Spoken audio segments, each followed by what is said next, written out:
Hi, everyone, and thank you for joining us for today's session. I'm Sarah Dobson, and I'm the Director of Public Policy and Advocacy at Lutheran Services in America.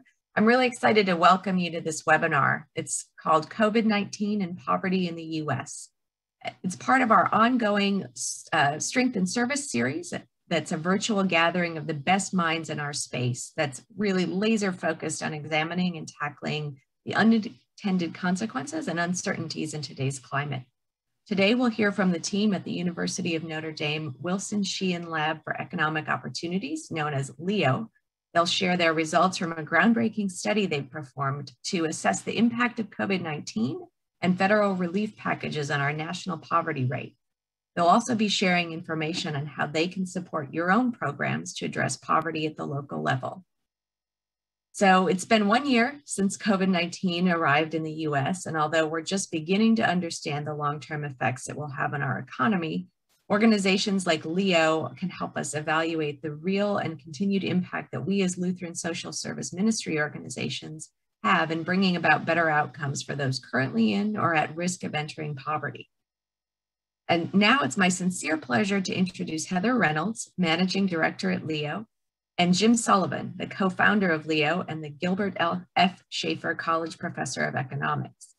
Heather and Jim are first going to give us some background on LEO, then walk us through their research findings and provide additional information and resources for how you can get involved.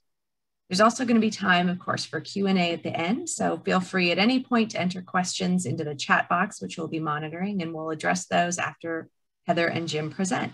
And now I'm happy to turn things over to Heather.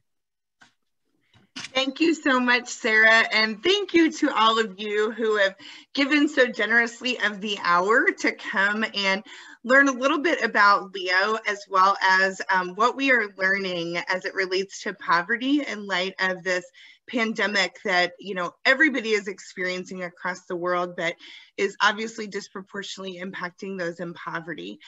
I wanted to take a few moments before I turn it over to my colleague, Jim Sullivan, to share with you about LEO. But I thought what would be best is to first start a little bit with my own personal story and why I care about the work that I have the privilege of doing every day. It wasn't too long ago, about just over 2 years ago, that I was sitting closer to your shoes than the shoes I'm in now, in that I spent 17 years in the field leading Catholic Charities in Fort Worth, Texas. And I loved what I got to do every day. I loved being in the throes of really trying to find solutions and to provide services to people persisting in poverty in our local community. But I will also say I was extremely frustrated. And the reason I was so frustrated kind of stems back to early in my career at Catholic Charities, an article that I read in our local newspaper. And this executive director who was retiring. And they had done a big write-up in our local newspaper about his retirement. Although what I will say is what will always stay with me about this story was one main paragraph that he said in this article. And he was quoted as saying that despite 2 decades of service to the homeless in Fort Worth, Texas, despite the work he had done, he really felt like the homeless were no better off on the day he retired than on the day he began 20 years prior. And at the time, as a young social worker ready to change the world, I remember thinking, like, that is about the worst thing you could ever say in a kind of tribute retirement piece, that things were not any different. And that really, for me, became a rallying cry in my career at Catholic Charities Fort Worth, that it wasn't right to the staff who gave so generously to themselves. It wasn't right to the benefactors who gave so generously through their philanthropy. And most importantly, it wasn't right to the clients in which we existed to serve, for services to go on and for things not to be any different. And I remember at the time, Catholic Charities Fort Worth had rolled out this vision that was about how do we really, reduce, repeat customers? How do we walk the journey with people for the long haul to not just make life better or to prevent homelessness, all important things, but how do we really get them out of poverty so they are not in the perpetual cycle of poverty and all the issues that poverty brings with it? And like maybe many of you feel today, that can be idealistic and aspirational, but oftentimes in nonprofit, you are so go, go, go. You are so client in front of you. It is so, there are so many urgent and important things to do. Sometimes it's harder to get to the important, but not urgent things. And for me, when I was at Catholic Charities Fort Worth, that all changed when I met our LEO co-founders, Jim Sullivan and Bill Evans. And at the time, Bill and Jim were starting this little lab at the University of Notre Dame.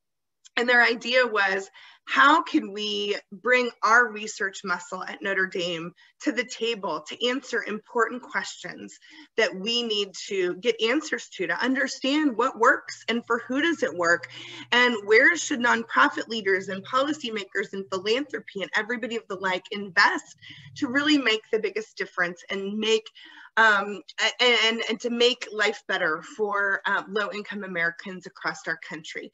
And I got super jazzed about this and thought, oh my gosh, these are the guys I've been looking for. I need them at Catholic Charities Fort Worth.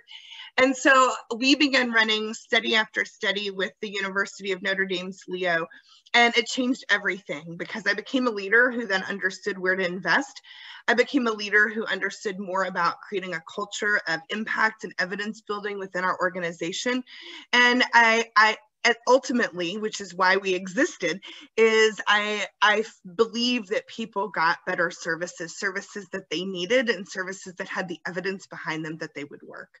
And so I joined the LEO team just over 2 years ago because I firmly believe this social worker, not economist like Jim, but this social worker believes that having evidence paired with the incredible innovations that nonprofit providers, including you, do across our country really can be a game changer on behalf of those struggling in poverty across our country.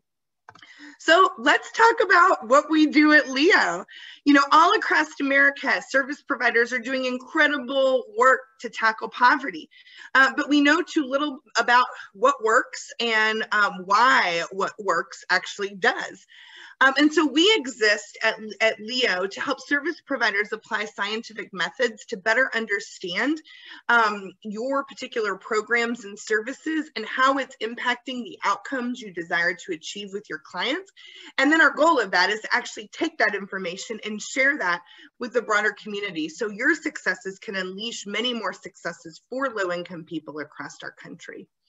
You know, we exist at LEO because of the statistics you see right here. You know, we have 34 million people struggling in poverty.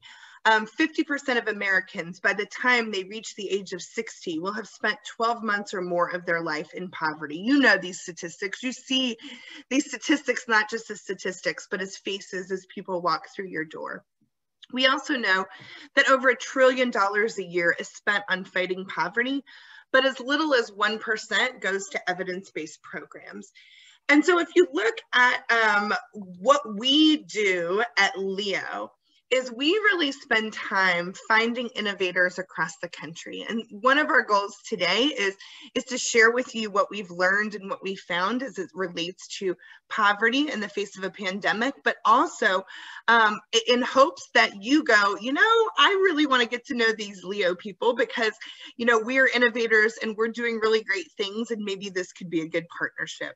So we find innovators, we teach those folks about impact evaluation, and then we pair organizations with one of our LEO research teams who build with you a research design to overlay on your anti-poverty programs.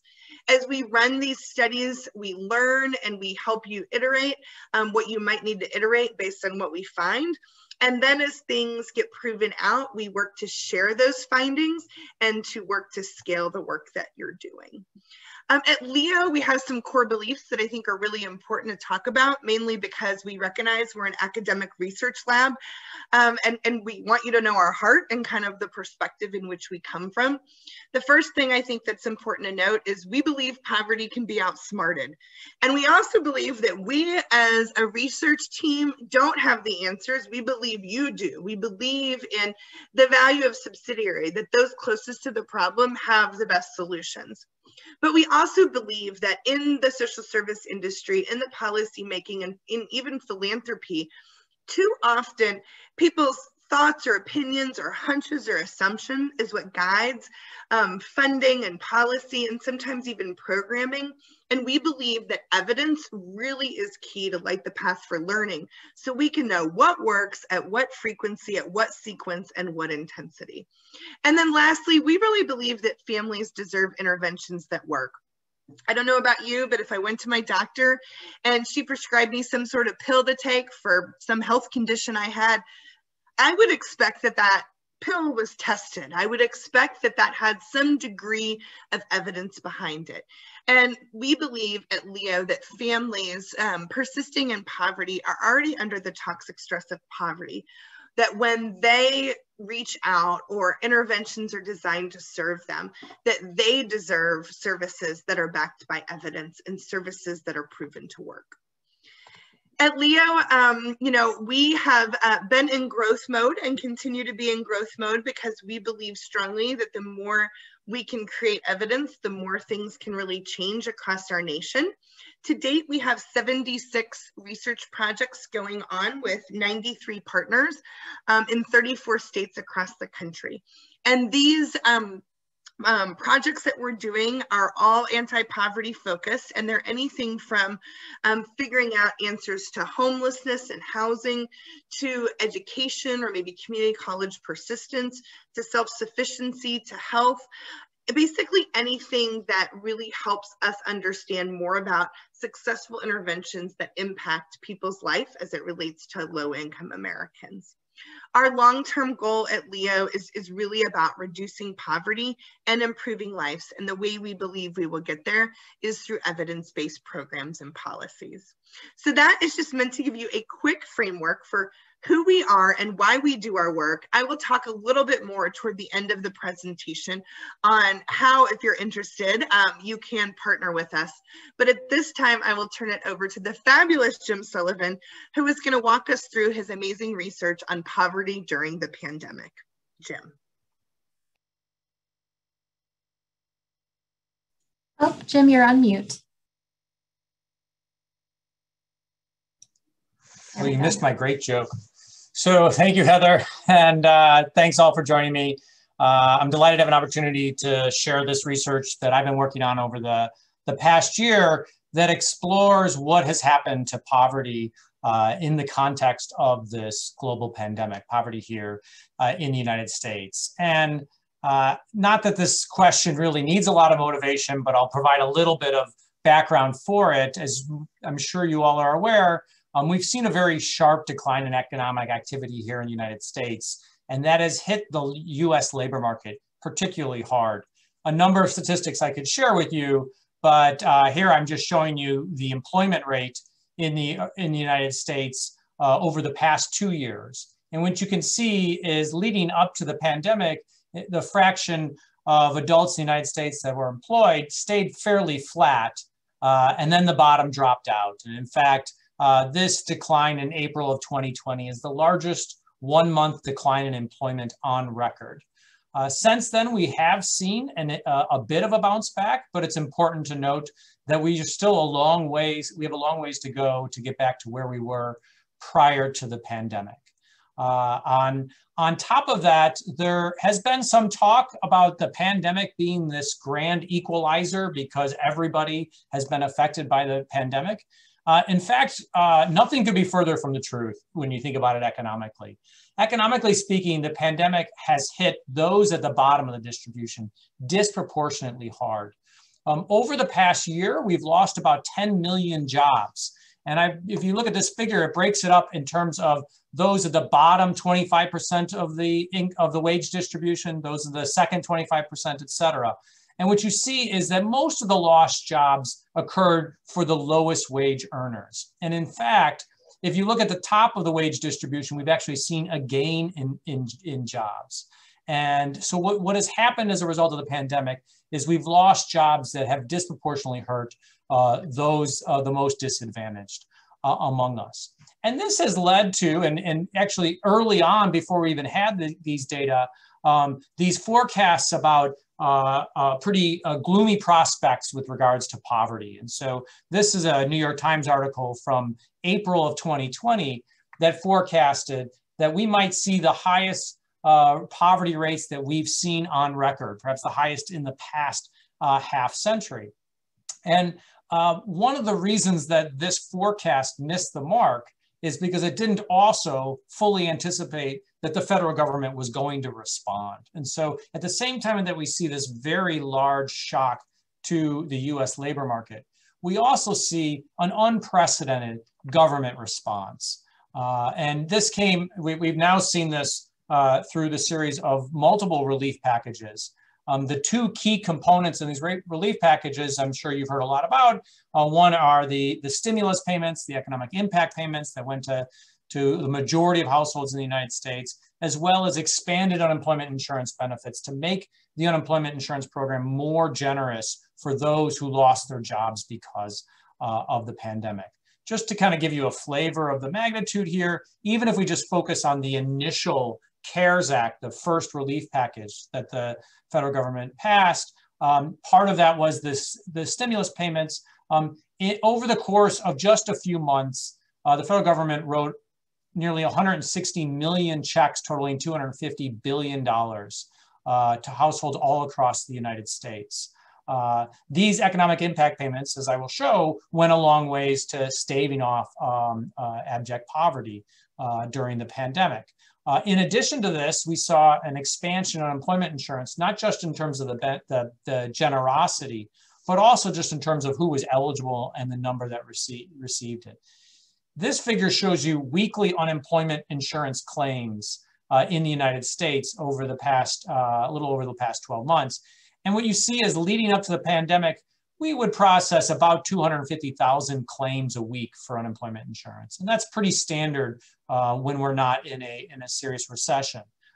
Something that's never, ever happened in the United States is what happened starting in March and then into April, is we just saw claims for unemployment insurance balloon. And many of these claims resulted in actually receipt of benefits. It is nice to see that these claims have declined over time. Another point that I will make is that we have leveled off at about 1 million claims per week, which is still 4 times what we were at before the pandemic. And so we certainly are not out of the area of concern just yet. So given that motivation, I think it's natural to ask this question: what is the net effect of a very large shock to the US economy, particularly hitting the labor market, and then the offsetting effect of the federal government's response on poverty in the United States? And it seems like a pretty simple question to answer. After all, the census generates poverty estimates for us, and we could just see what happens. The problem is that the census estimates for poverty are released every September for the previous calendar year. So we won't know about poverty rates in 2020 until September of 2021. And this is a unique situation where we actually want to know about poverty right now. We want to have that information so that the federal government knows the urgency of in the need to issue additional relief, and so that even providers at the local level understand the magnitude of this problem. But we won't be able to get those statistics from official sources. And so what this study did was recognize that there are data available that allow us to calculate a measure of poverty that can be updated on a monthly basis. And it's just that these data have not been used in the past, I think in large part because the urgency of understanding poverty estimates on a month-to-month basis just isn't there unless you're in a situation where things are changing so rapidly, like we are in the context of this pandemic. And so as a result, we've been generating these estimates over the past year. And before I show you what we find, I think it's helpful to think about what would we expect to find.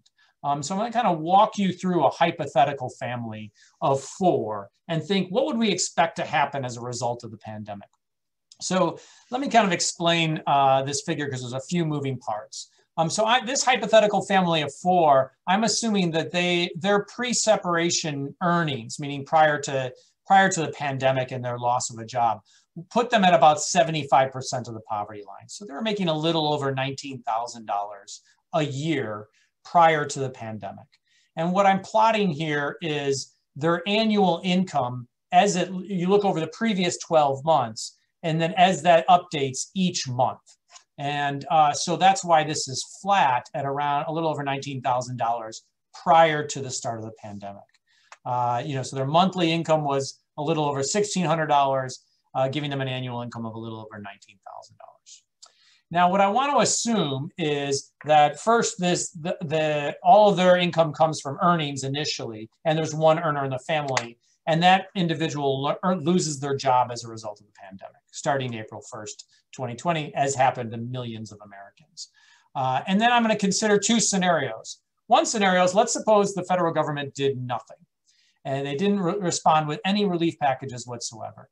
In that scenario, what we would see is the individual would be eligible for unemployment insurance and get about half of their wages in the form of unemployment insurance. And then over the course of as we add each month, that's half the value of what they were getting before, their annual income is gradually falling until they get to an annual income that's half of what it used to be. This family would fall into deep poverty as a result of losing their job and not getting any additional relief. Fortunately, that's not what happened. The federal government did respond, recognizing the urgency.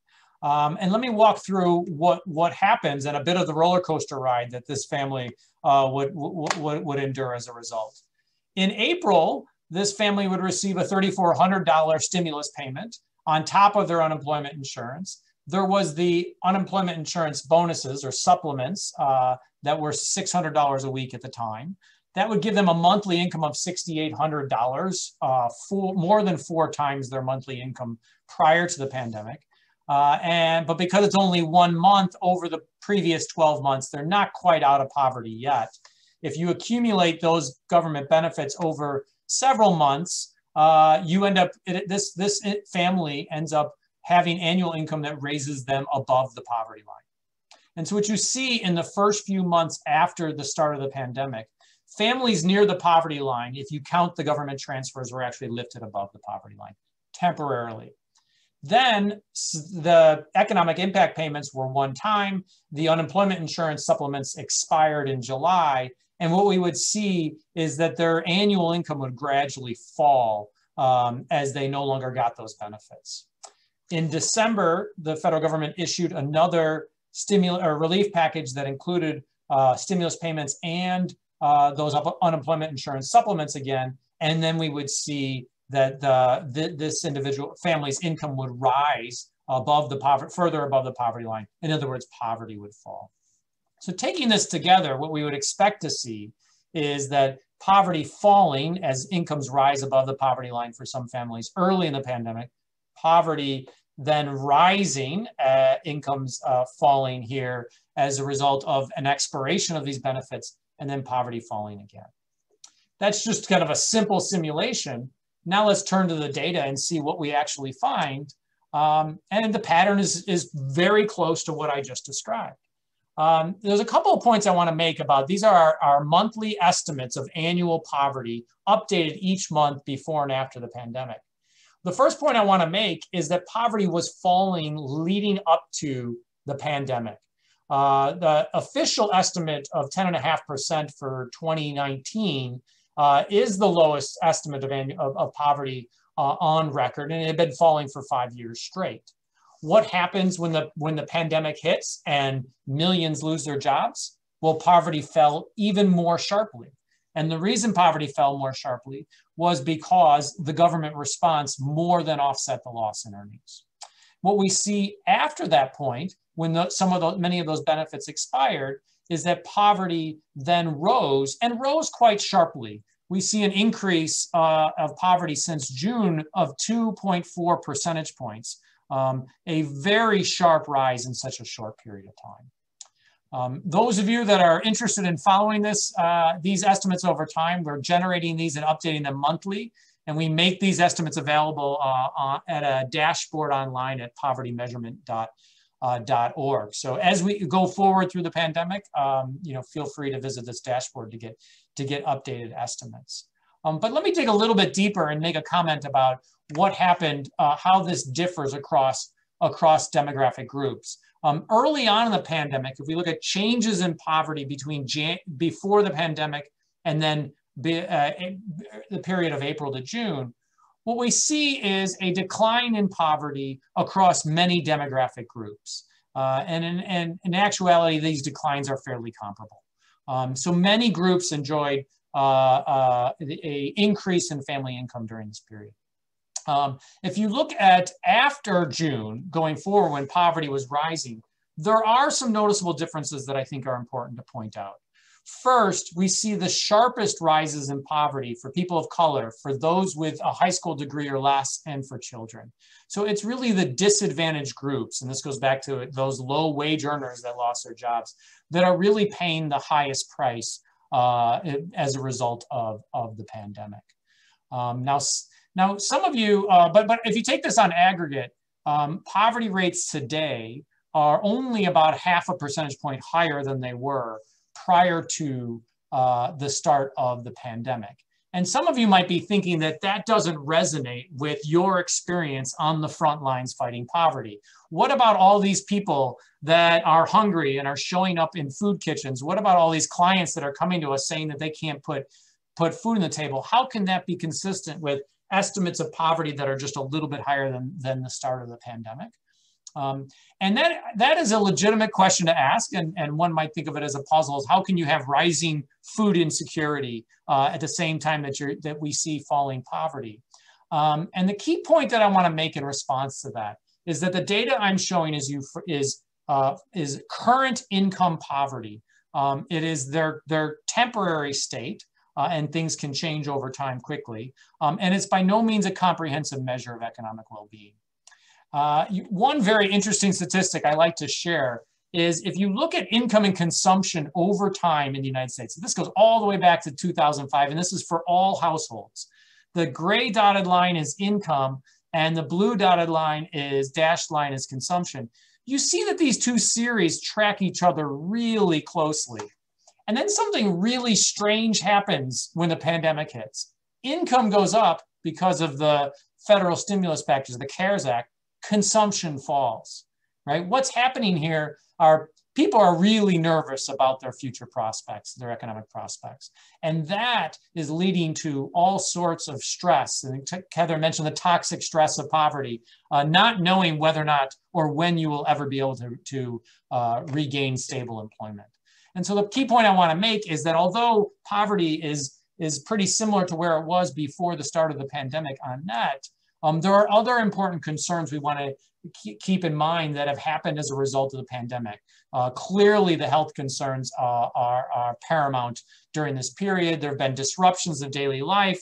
People aren't able to interact with each other, and this creates additional stress. There have been loss of other kinds of benefits. We've had millions of children who no longer go to school and therefore don't have access to free or reduced price lunch. And there's a lot of uncertainty about the economy. And so having said all that, let me just kind of offer a few concluding remarks. And the first is that I haven't even incorporated the latest stimulus package. And I think it's important to note because that will affect poverty going forward, where we would expect poverty to fall given its generosity. That package does go a long ways towards offsetting the short run negative impacts that we're seeing. But I do want to emphasize that those are temporary. Those benefits also will expire. And we're really not going to see a resolution to this crisis until we see an economic recovery that results from the end of the pandemic, when we can really get back to work and these jobs reappear. Then there'll be much greater economic stability. And short of that, there's going to continue to be some of this uncertainty. And lastly, I should point out that even when we get back to that point, there will be many who will be left behind, because one of the impacts that we've seen as a result of the pandemic is that some jobs have disappeared and they're not going to come back. And how we address that issue is going to be critically important for thinking about addressing poverty going forward. So I've given you a lot to think about, and I'm looking forward to questions, but let me turn it back to Heather first to talk a little bit about what Leo is doing on the grounds. Great. Thank you, Jim. And so, you know, if you would advance one slide, you know, I wanted to talk to you a little bit about Leo's vision for success. You know, we believe in the reduction of poverty happening through looking at your innovative solutions, bringing our ability to create evidence to the table, and then learning what works and using that to actually get evidence put to use, be it in policy, in philanthropy, or in the way providers across our country are doing their service. We often get asked about, am I big enough to do research? This seems like this is for the really big organizations.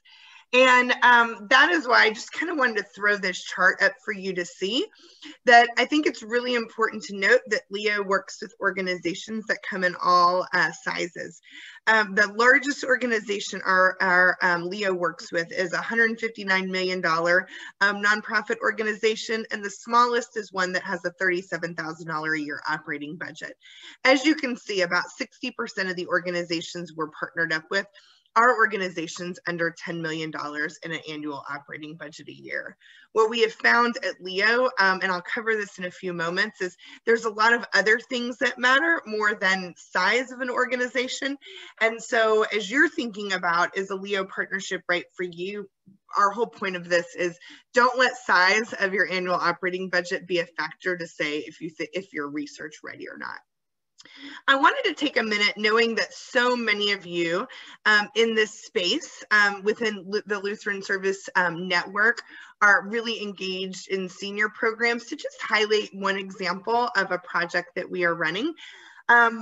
If helpful too to know, you can always go to our website and go to projects and partners and get a comprehensive list of all the studies we're doing, why we're doing those studies, the research questions we're asking, the intended outcomes, what the intervention is. And then lastly, when we actually have results from those studies, we put those there as well, where you can click through and learn with us about what our studies are teaching us.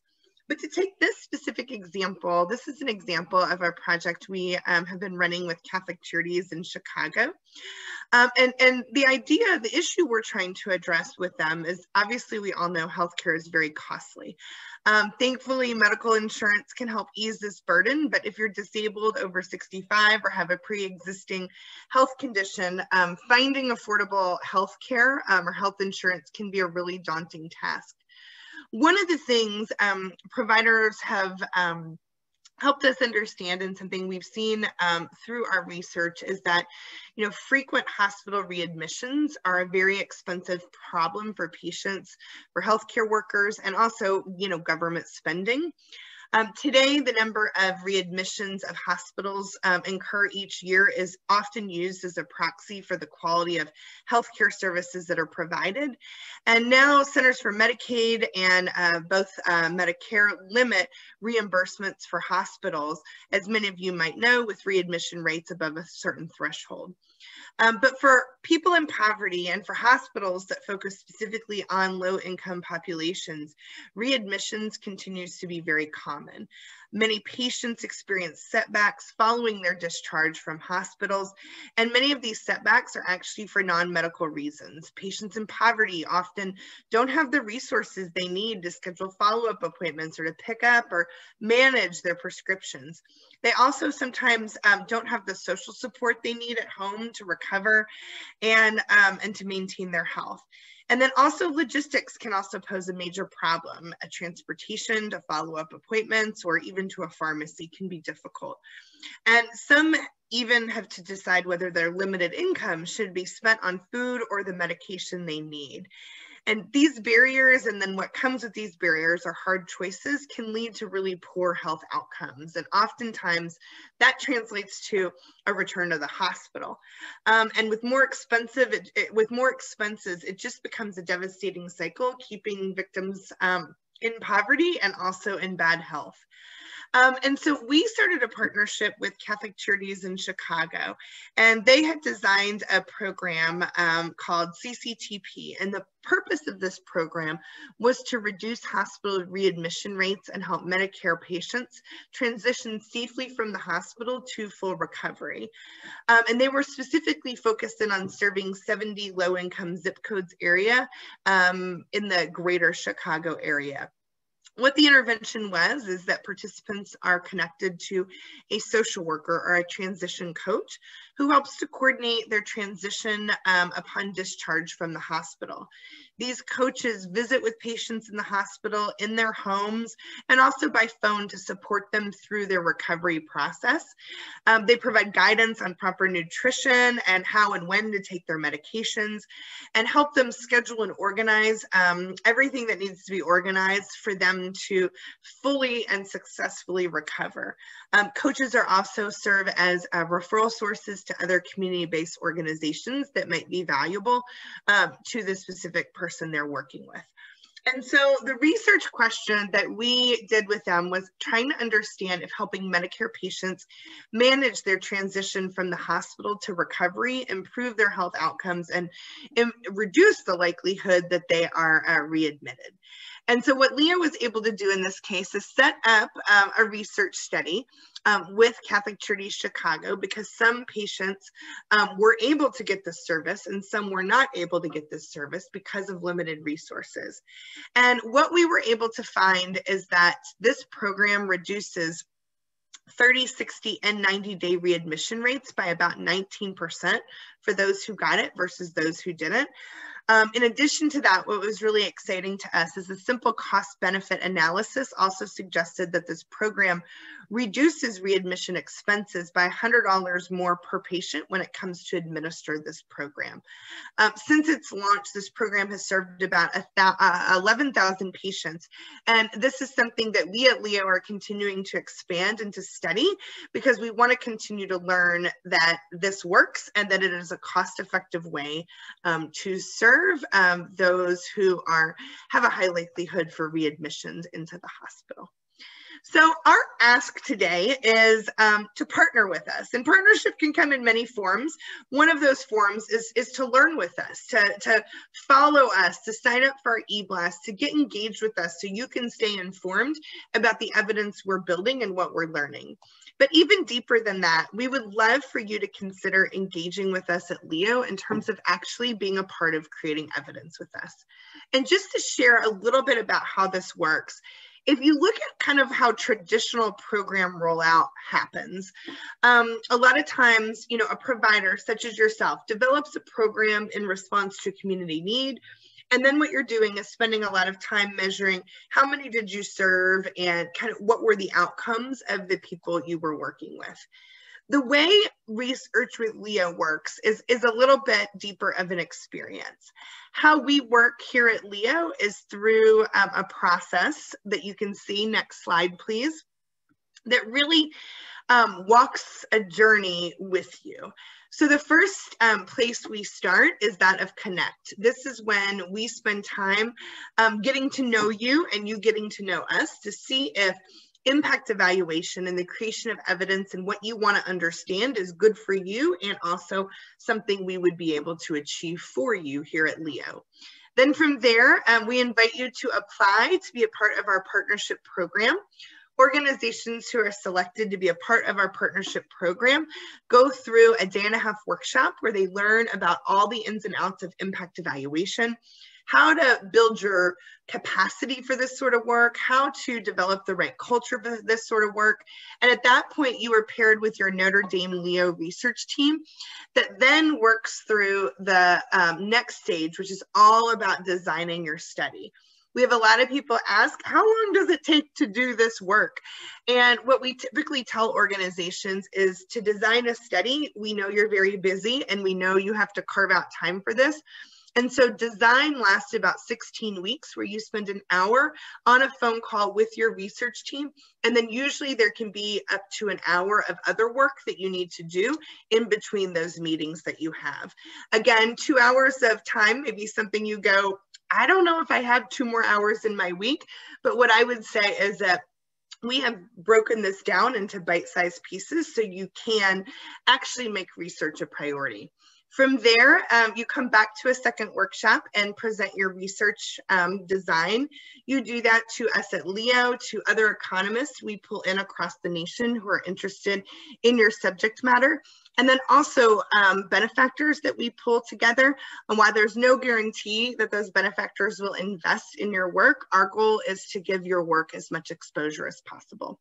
Then from there, we plan, we launch, we learn, and when we learn, we share what we learn with the larger community. When LEO thinks about our partners, we really think about them in the sequence of two things. We first think about who is the right partner for LEO, and then we think about what is a good project. So the first thing to note is the right partner. When we look at finding the right partner, it usually are organizations that meet these criteria. They're organizations that really have a deep belief in the people they serve and view their beneficiaries as people of strength and resource. It's also with leaders who really have a vision to identify solutions that get to root causes of poverty. We're always looking for organizations that offer thoughtful interventions and that organizations that nurture a culture of learning. And I will say most organizations we work with here at LEO have not run randomized controlled trials or anything of the like, but most of them have been on an evaluation journey, probably moving past the idea of just tracking numbers served to starting to get more in the space of outcomes and impact. And are ready to take that next step to get to true impact through a rigorous type of research. And then the right LEO project usually involves 4 components. The first component is we like to test things where there is a well-defined intervention. Often we'll be talking to someone who will say, you know, oh, I know why this works because Fran is the social worker and Fran is awesome. And we appreciate Fran and we love that Fran is awesome, but our goal is to find what works and to scale that. And you can't replicate Fran. And so what we always try to understand is what is the actual intervention that is being applied and provided consistently across your organization. We also are looking for interventions that are trying to lead to specific outcomes. One of the great things about having a partnership with LEO is we are able to, through oftentimes administrative data, track what is happening in your clients' lives, as well as in the lives of those folks that you did not get to serve in the intervention.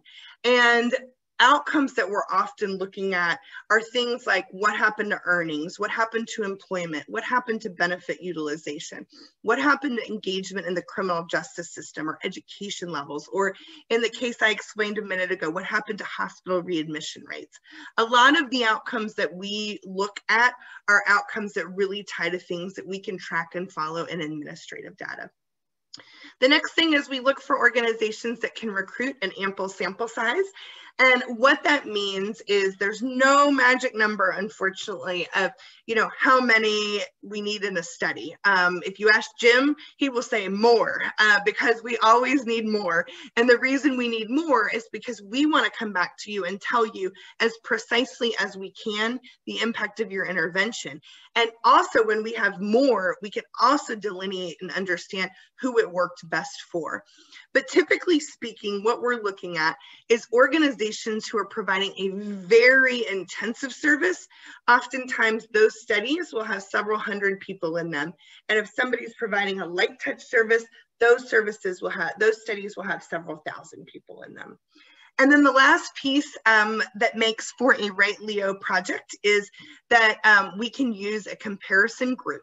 The reason we care about the comparison group, and I can just speak from personal example in that when I was at Catholic Charities Fort Worth, our first study was running a randomized controlled trial with LEO that was focused on community college persistence and completion. We were providing intervention in the community college that LEO ended up studying. At that community college, about 40% of students who were starting were graduating. When we got back the results of what happened to the treatment group and who was served, women were completing at the level of 35%. If I just would have known what happened to those people, to those women that we served against what the community college was doing, I would have said, this doesn't work. This is a major failure. But because we had too many people who needed our help versus the resources that we had to provide the help, it offered us an opportunity to have some people get the services, some not, and follow what happened to both of those groups. And in that case, less than 1% of those who did not get the service but were enrolled into the study actually completed their community college program within 6 semesters, which told me a whole different story than had I not had that. And so we use a comparison group to really pinpoint the exact impact of the intervention. Oftentimes organizations will go, whoa, whoa, whoa, a control group, that doesn't feel good. And we agree, that doesn't feel good. But most of the organizations we run into at Leo, unfortunately, the sad fact is they have so many more people who need their services and often are reaching out for their services than they have capacity to serve. And so that offers an opportunity to at least have your no's mean something where we can learn from those no's. So longer term, more people can be helped because evidence will allow us to expand services. So with that, I will stop, and I will say, one of the things that will come out in follow-up material and also in the chat box is a way for you to sign up for a call with our team at LEA where we can start talking about this if this has piqued your interest. If you're if you're interested in this, we would be so grateful to have this conversation with you. So with that, I know we wanted to leave some time for questions, and I will turn it over to Sarah to kick off Q&A. Great, thank you, Heather, and thank you, Jim, for speaking with us today. We've got a number of questions, a few that relate specifically to the research that Jim shared, and some that relate to the impact evaluation work. So one that's really specific about the research. We had the question, what was the CPI during these same time periods, and how does that relate to what you learned? Great question. The CPI is the Consumer Price Index, so it's a question about inflation. And it turns out that inflation has been remarkably low throughout the pandemic and prior to it. And this is important when thinking about how we adjust the poverty thresholds over time. And so in the short period of time that we look at poverty and how it's changed, there haven't been dramatic changes in that poverty threshold because prices have not changed much.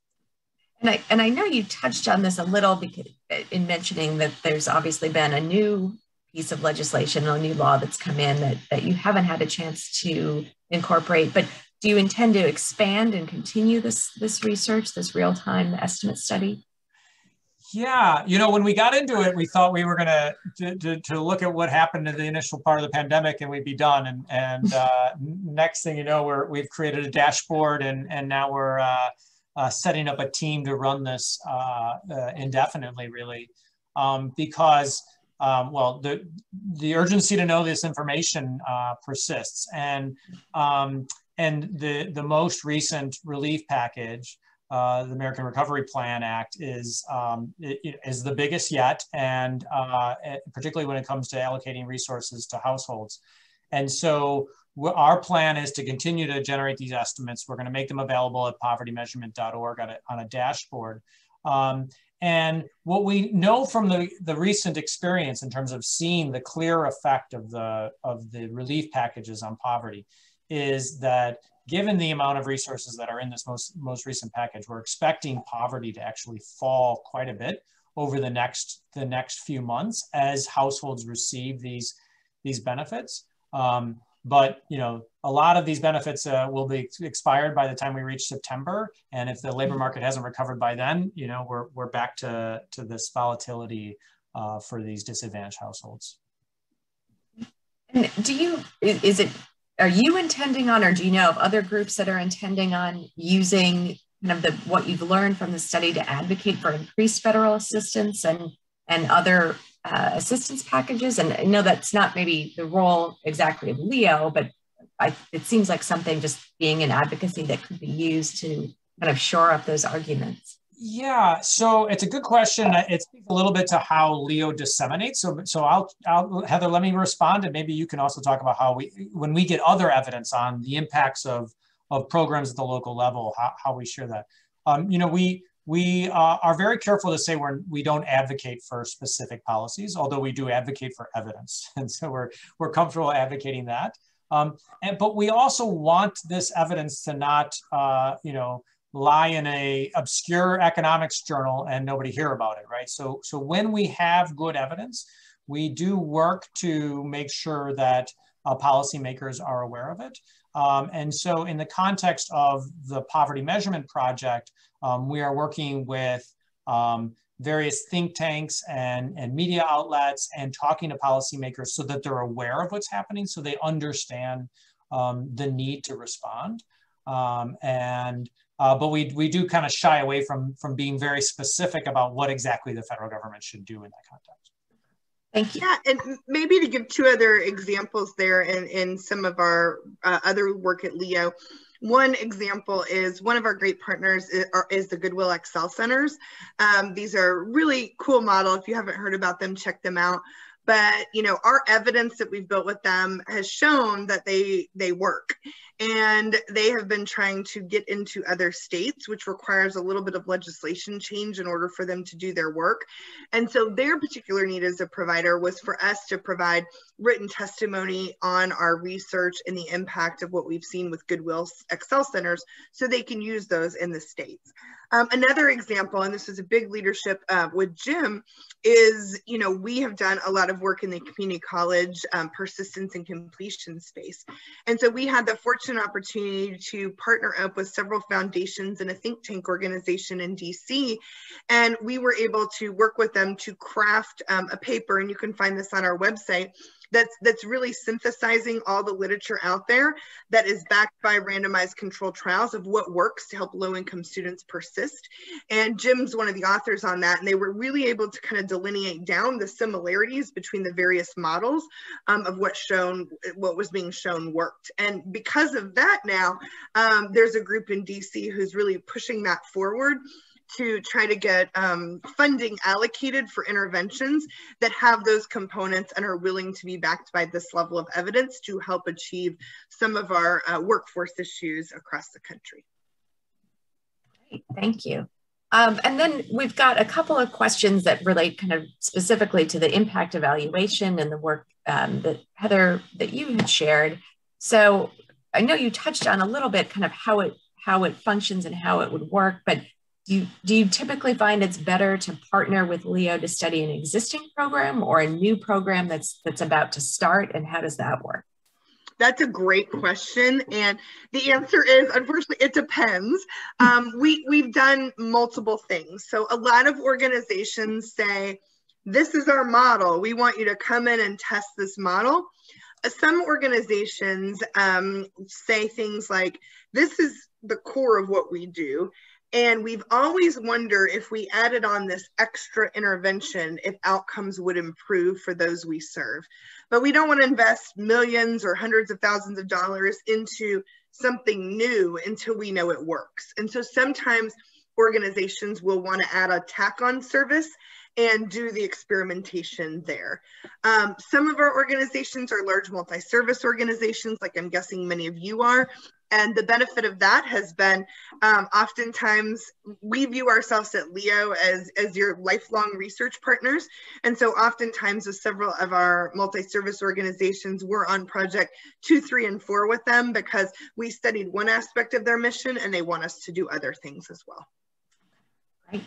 And then you talked about this a little bit just in that response, but what happens to when you kind of design these projects to the people who don't get this service, the intervention, and end up in the control group? How does that work? Yeah. So one of the things I think that's first really important to note is, you know, people aren't enrolled in a control group if services exist for everyone. You know, in all cases, we're looking at where there's more need than there is service. And so what we have found with a lot of our partners is where that is an initial, oh, I'm concerned about saying no to people. Once they kind of dig in, they recognize that they say no often a lot already. and maybe the no is not no, you're going into a control group. Maybe it's quit answering the phone, or quit taking applications after, 10 o'clock on a Wednesday morning, whatever it may be. And so oftentimes a lot of our partners have reported back to us that they like the engagement of this kind of study, because it also puts in place discipline with their enrollment procedures in general that helps things become more fair and feel like we're more fairly allocating resources and services to people. And so generally speaking, that can be a thing that's concerning, and it definitely was when I was on the provider side of things. But again, more evidence is really a driver to more funding and more scale up. I know in the community college example I gave you, that was a small little study we did that started out at 120 people getting help and 120 not. And because of the evidence that Leo found in that evidence was taken to the local community, and $24 million was raised to start helping thousands of people every year. And so at least we all say no in the nonprofit community. Mm-hmm. It's wonderful when your no can actually result in learning something so that you can later scale up. Okay. And I think this one sounds like it's for Jim.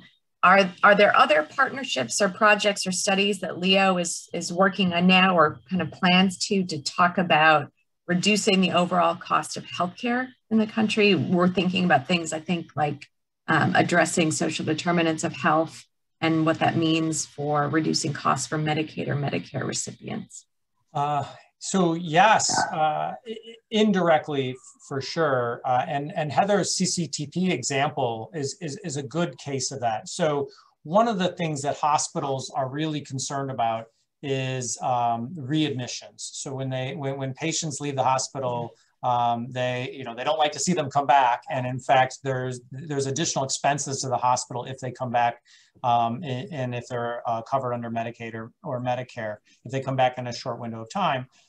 So we're working with a lot of social service providers who have interventions that are designed to improve outcomes for low-income individuals who are leaving the hospital. CCTP is one example. Another example is a situation where the patient is homeless, and so when they're released from the hospital, their only option is to be released to the streets. And there are providers that we're partnering with who offer transition housing that also provides some health care as well, with the goal of helping these individuals transition back to society, but at the same time also not be readmitted into the hospital. Okay. And I think I've got one more question in the queue if anyone else has a question. And I see, thanks, Carol Roberts, I see from LSS of Northern California, just noting that they're working with Leo on an evaluation of their transition age youth programs, and just raising up the great work that they've done with Leo and how supportive they are. So thanks, Carol, for sharing your experience.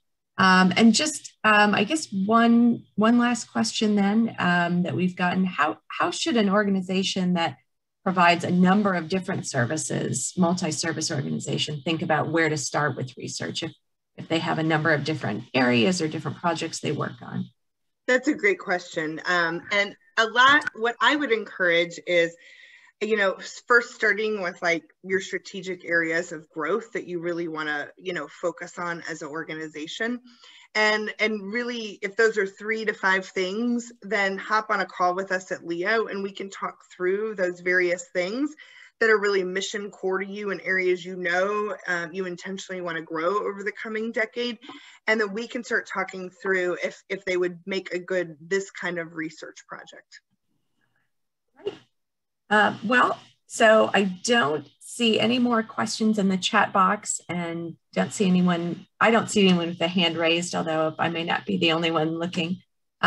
So I guess we'll wrap for today and just say a huge thank you to Jim and Heather and to everybody who attended and participated today. Just so you know, you'll all receive a follow-up email that will have the recording of this session, the slide deck, and then links to both the real-time poverty estimate study and the case study that Leo presented today. So you'll have all of that at your fingertips. And you'll also be able to schedule a one-on-one conversation with Leo if you choose to, by adding your name to their sign-up sheet. And we've posted that both in the chat box, and that'll be part of the email that you receive as well. So thank you to both of our speakers, and we really appreciated all that you've shared today. And it's fascinating to see what you've been able to pull together over this past year. And then just wanted to let everyone know about our next webinar in this series, the Strength and Service series. And I see it's just been placed in the chat box too. So if you want to quickly click there and sign up to register. But this will be on Friday, April 16th, again from 1 to 2 p.m. Eastern, understanding the impact of systemic racism on Black families. That's during that webinar, theologian and author Dr. Harry Singleton is going to deliver us a presentation on the historical and cyclical impact that systemic racism has on children, families, and communities of color. And then the considerations we as faith-based organizations have to make if we want to disrupt that cycle. So again, the link to register is in the chat box, and I'm sure it will be in the follow-up materials as well. So we hope to see you there, and we are so glad that we saw you today. And with that, I think we'll say good afternoon and hope to talk with you all again soon.